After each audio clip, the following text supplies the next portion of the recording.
السلام علیکم ورحمۃ اللہ وبرکاتہ۔ دن میں 5 مرتبہ مسجد کے مینار سے بلند ہونے والی صدا، جسے ہم اور آپ آذان کہتے ہیں، یہ حقیقت میں کیا ہے؟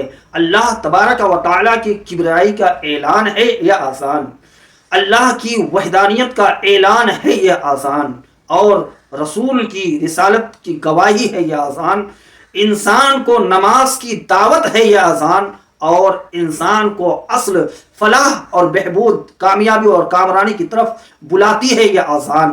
دوستان محترم، آپ بھی کسی علاقے قرب و جوار میں رہتے ہیں، آپ کے کانوں میں بھی کبھی آذان کی آواز آتی ہوگی، یا دن میں 5 مرتبہ نہیں تو فجر میں 1 مرتبہ ضرور آتی ہوگی۔ اگر آپ کے کانوں میں آواز آذان کی آئے تو تمام کاموں کو آپ اپنی جگہ پر چھوڑ دیں اور مسجد میں حاضر ہو کر اللہ کے حضور اپنے سجدوں کی خراج پیش کر کے اپنے مقدر کو چمکانے کی کوشش کریں۔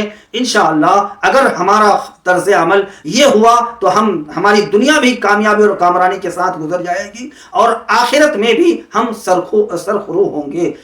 اگر آپ میری باتوں سے سہمت ہیں تو چینل کو سبسکرائب کیجئے، ویڈیو کو لائک کیجئے، شیئر کیجئے۔ السلام علیکم ورحمۃ اللہ وبرکاتہ۔